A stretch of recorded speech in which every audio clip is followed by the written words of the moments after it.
Bonjour Patrick, vous engagez Jida dans l'épreuve principale qui avait bien couru à sa dernière sortie derrière un excellent Abington. Cette fois-ci, c'est Géant qui le monte avec une bonne ligne. Vous croirez en ses chances contre des chevaux tels que Gouverneur Général Diamond Light? Oui, il avait fait une très bonne course et là, il a tiré une bonne ligne.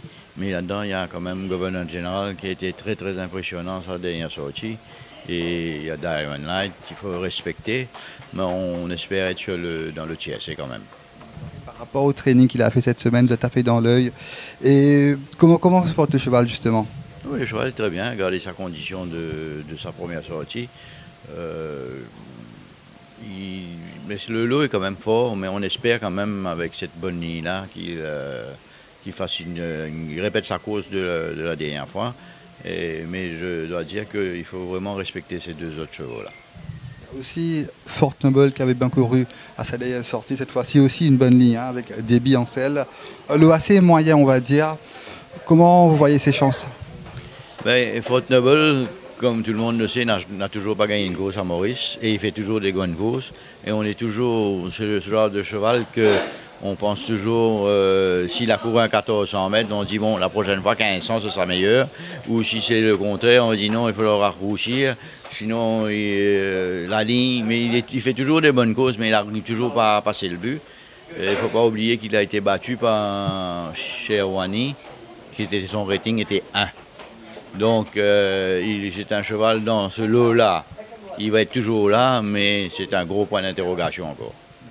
Et dans la septième épreuve, Patrick, vous engagez trois chevaux, notamment Prince of Wings, Strike Master et Balimojo. Prince of Wings est le choix du jockey. Comment vous voyez le déroulement de cette course, justement? Prince of Wings, c'est son first outing. On aurait préféré s'il avait déjà eu une course dans les jambes. Il a malheureusement une mauvaise ligne. C'est un cheval qui l'année dernière nous a donné beaucoup de satisfaction, mais je pense qu'il devrait faire une très bonne course. Mais malheureusement, avec cette ligne-là, ça va être quand même compliqué. Strike Master, lui, par contre, il a une bonne ligne. Mais dans le lot, c'est un lot relevé. Lui aussi, ça va être difficile. Balimojo, je pense pas que dans ce rating-là, il puisse être compétitif, mais on ne sait jamais. Un petit mot sur un sprint qui sera dans la quatrième course, un lot qui paraît à sa portée. Là, une sprint aussi, à sa première sortie. Évidemment, quand les chevaux qui ont déjà une course dans les jambes ont un gros avantage. Lui aussi, il est très très bien. Malheureusement, lui aussi, je pense qu'il a une ligne qui est un peu extérieure, qui va jouer un petit peu contre lui. Il devrait faire une bonne course, il devrait être placé. Une dernière question, Patrick. Meilleure chance de l'écurie Merva? Euh, C'est un peu comme les deux autres semaines qu'on a eues. On a des chances, mais on n'a pas de première chance.